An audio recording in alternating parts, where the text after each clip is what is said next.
खौफ का माहौल है। एनआरसी सीए को लेकर पूरे हिंदुस्तान में एक हंगामा बरपा है। एक सियासी पार्टी जो है वो एक ख़ास फ़िरके को नज़रअंदाज कर रही है। ये सीए और एनआरसी, इसके बारे में कुछ बताएं।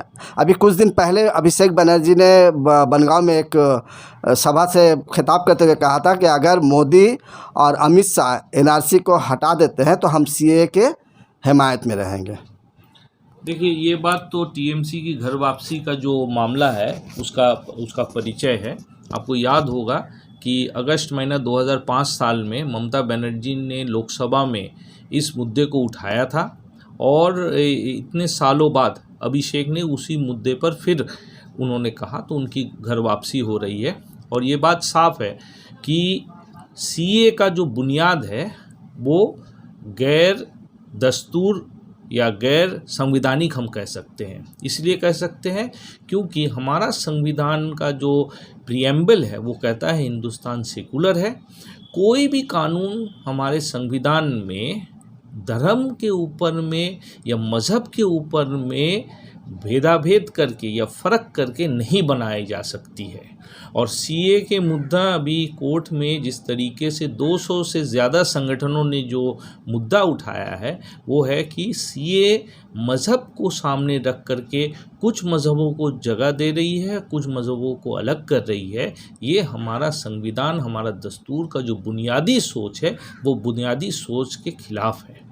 इस पोजीशन में जब नॉर्थ बंगाल के चुनाव ख़त्म हो गए हैं, जब हमारे मगरिबी बंगाल में जो माइनॉरिटी डोमिनेटेड डिस्ट्रिक्ट्स मालदा और मुर्शिदाबाद का चुनाव जब ख़त्म हो गई, तब सियासी चालाकीपन करके इसे ऐलान करना ताकि दक्षिण बंगाल में कुछ जो भारतीय जनता पार्टी के समझ के लोग हैं उनके साथ जो प्रतियोगिता तृणमूल कांग्रेस कॉम्पिटिटिव कम्युनलिज्म कर रही है उसको सामने रख करके ये स्टेटमेंट देना, मैं समझता हूँ ये खतरनाक है।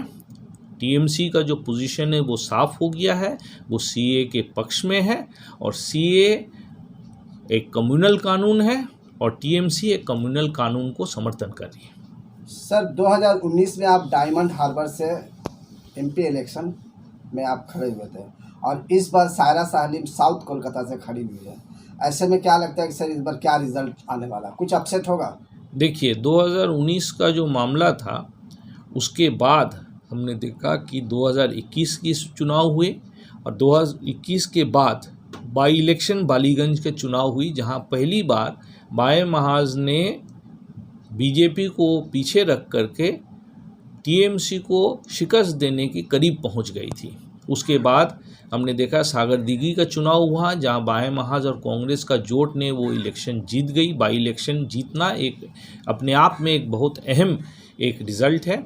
पंचायत इलेक्शन में हमने देखा कि बाएं महाज के वोट 6% से बढ़ करके तकरीबन 22-23% के करीब आ गई है। और जिस तरीके से पूरा मगरिबी बंगाल में रुझान आ रही है कि हमारा मगरिबी बंगाल में कई एक सीटों में हम लोग जीतने वाले हैं, उसमें कलकत्ता साउथ अव्वल दर्जा में है। जिस तरीके से लोग सामने आ रहे हैं, जिस तरीके से भारतीय जनता पार्टी और तृणमूल की मिली भगत सामने आ रही है, आपको मालूम होंगे भारतीय जनता पार्टी को जिस तरीके से चुनाव लड़नी चाहिए उस तरीके से वो लोग नज़र नहीं आ रहे मैदान में। और माला राय ने जिस तरीके से तोहफे के तौर पर डिटेंशन सेंटर के सवाल को उठा करके लोकसभा में मॉडल डिटेंशन सेंटर का गाइडलाइंस भारतीय जनता पार्टी को एक तोहफे के तौर पर दिया है, ये सब मुद्दों को सामने रखते हुए मैं समझता हूँ कलकत्ता साउथ में सायरा शाह हलीम को जीत होने की पूरी गुंजाइश है। सर, माला राय क्या एनआरसी नाफिज कराना चाहती है, इस बारे में क्या कहेंगे? माला राय ने साफ लोकसभा में मॉडल डिटेंशन सेंटर का जो गाइडलाइंस है, ये गाइडलाइंस उन्होंने मांगी है और ये गाइडलाइंस कब मरकज़ी हुकूमत रियासतों को पहुँचाने वाली है, इसके बारे में उन्होंने साफ बाकी सब एमपीओ का साथ सवाल उठाया था। तो जब सारे हिंदुस्तान में एक अफरा तफरी मची हुई थी ये एनआरसी और सीए को लेकर के, टीएमसी के लीडर के हैसियत से माला राय ने ये सवाल लोकसभा में उठाया, तो ये साफ है उनके जो अल्फाज लोकसभा में छपे रूप में जो निकली हुई है, ये कह रही है कि मालाराय डिटेंशन सेंटर के पक्ष में है, वो उन्होंने उसके पक्ष में सवाल रखी है। और जाहिर सी बात है, डिटेंशन सेंटर का ताल्लुक या जो बोलते हैं operative part of CA NRC तो डिटेंशन सेंटर है कि सीए और एनआरसी जब आप लागू करेंगे, जिसको आप पाएंगे वो सीए और एनआरसी के अंदर में जो अनफिट है उनको आप डिटेंशन सेंटर में भेजेंगे। तो ऑपरेटिव पार्ट में उनका जो राय है ये सामने आ चुकी है लोकसभा के सत्र में। सर क्या लगता है आपको कि 2024 लोकसभा चेंजिंग आएगी, इंडिया अलायंस की गवर्नमेंट बनेगी? इंडिया ब्लॉक बड़े जोर शोर से आगे बढ़ रही है। जो खबरें आ रही हैं, आपको ये जान करके खुशी होगी कि यूपी में भारतीय जनता पार्टी पीछे चल रही है। आपको मालूम है बिहार में उनका काफ़ी भारी तरीके से शिकस्त होने वाली है। ये पंजाब में उनका कोई सीट नहीं निकलना है। हरियाणा में उन्हें मुख्यमंत्री को बदलना पड़ा है।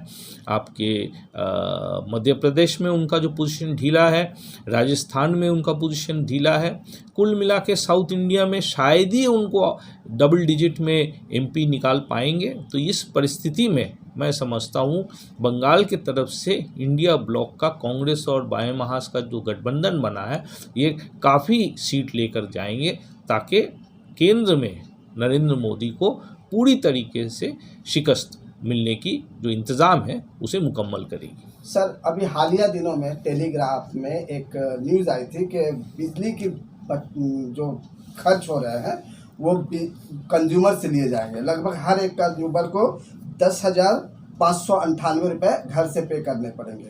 ये इजाफी रकम के लिए इसका जिम्मेदार कौन है? क्या ममता सरकार कहीं ना कहीं इससे जुड़ी हुई है?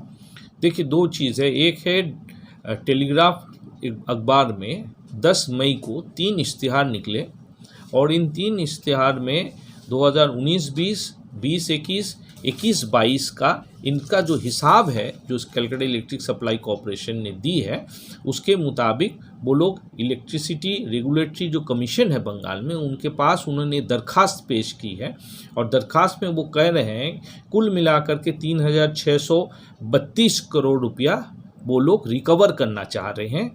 जो लोग उपभोक्ता है, जो लोग कंज्यूमर है, जो लोग मीटर रखे हैं अपने पास। तो ये हिसाब जो है, ये हिसाब बकाया हिसाब है, कॉस्ट एडजस्टमेंट के हैसियत से वो लोग करना चाहते हैं और ये कुल मिला के तकरीबन 10,600 रुपये का हिसाब आसपास आ रही है। हर एक जो उपभोक्ता है, हर एक जो कंज्यूमर है, उसके खाता में ये एडजस्टमेंट आना है डायरेक्ट या इनडायरेक्ट तरीके से। तो ये जो परिस्थिति आपको याद रखना पड़ेगा कि CESC के जो कंपनी है उन्होंने तृणमूल कांग्रेस को 464 करोड़ रुपया का इलेक्टोरल बॉन्ड खरीद के दिए हैं। और ये खुलासा हुआ जब सुप्रीम कोर्ट ने इलेक्शन कमीशन को साफ निर्देश दिया कि आप इलेक्टोरल बॉन्ड किसने खरीदा और किसे दिया है इसे हर एक वोटर के सामने हाजिर करें। और इस राय आने के बाद जब ये साफ हुआ है तो ये समझ में आ रहा है कि कलकत्ता इलेक्ट्रिक सप्लाई कॉरपोरेशन जिस तरीके से इलेक्ट्रिसिटी के दाम सारे अपने एरिया में बढ़ा रही है, इसके साथ तृणमूल कांग्रेस के एक मिलीभगत है। पैसा उन्होंने दिया है सरकारी तौर पर और बिल का जो भुगतान है वो आम आदमी को करना पड़ रहा है। 464 करोड़ रुपया देने से पहले CESC का पैसा, माने जो लोग इलेक्ट्रिसिटी का बिल देते हैं उनका पैसा देने से पहले ये जो बिल देते हैं उनसे इनकी इजाज़त CESC ने नहीं ली थी। ये पहला बात है। और दूसरी बात आपको याद रखना पड़ेगा, सारा हिंदुस्तान में तकरीबन सब बड़े शहरों में 200 यूनिट बिजली फ्री दी जा रही है। और उसका बुनियादी सोच ये है कि जो लोग हुकिंग करते हैं, जो लोग किसी मस्तान से इलेक्ट्रिक बिजली खरीदते हैं हुकिंग के ज़रिए से, उसका जो प्रेशर पड़ता है डिस्ट्रीब्यूशन पर, ट्रांसफार्मर फट जाता है, आपका डिस्ट्रीब्यूशन में लोड शेडिंग होता है क्योंकि उसमें अवैध तरीके से बिजली से मुश्किलात होते हैं। इसको निजात करने के लिए सारे हिंदुस्तान में 200 यूनिट हर एक परिवार को देने का इंतज़ाम हुआ है। ये जो गरीब आदमी है, जिसका शहर में रह कर के शहर को ज़िंदा रखने का एक अहम किरदार रहता है, उसको ये 200 यूनिट उसका मर्यादा को रखते हुए, उसका आत्मसम्मान को रखते हुए उसे किसी के सामने गिड़गिड़ाना नहीं पड़ेगा, किसी के पास भीख नहीं मांगना पड़ेगा। समाजी एक हल निकालने का जो रास्ता है, जो बस्ती फेडरेशन और बाएं महाज से हम उठाए हैं, इसको सामने रखते हुए CESC और TMC कांग्रेस का जो मिली भगत है, उसको सामने रखते हुए उपभोक्ताओं को बचाने के लिए हम लोग आंदोलन में उतरे हैं। और हम लोग चाहते हैं इस चुनाव में जो लोग इसके जिम्मेदार हैं उसे कड़ी से कड़ी सज़ा दी जाए। आखिरी एक सवाल सर आपके साथ। सर, आपको क्या लगता है कि कॉन्स्टिट्यूशन को बचाना है और जमहूरियत कितने खतरे में है, इस बारे में क्या कहेंगे? देखिए, संविधान तो चैलेंज्ड है कई एक तरीके से। भारतीय जनता पार्टी तो ये साफ कह चुकी है कि अगर उन्हें 400 का टारगेट लेके आगे बढ़ना है तो संविधान उनके लक्ष्य में है, संविधान के ऊपर में वो लोग हमला बोलेंगे। और पास में हम देख रहे हैं जो टेस्ट केस है CA, संविधान का प्रीएम्बल को घुमा करके ये CA का कानून को अगर लागू किया जाए, इसमें भारतीय जनता पार्टी और TMC का मिली भगत इसको जो पूरा कर रही है, ये टेस्ट केस के हैसियत से सामने आ चुकी है। और इस चुनाव में अगर हम लोग इंडिया ब्लॉक को एक जगह लाते हैं, बंगाल में अगर बाएं महाज और कांग्रेस को ज़्यादा से ज़्यादा मतों दे करके अगर मरकज़ में भेजते हैं, तो हिंदुस्तान का संविधान महफूज रहेगा, वो और मजबूत बनेगा।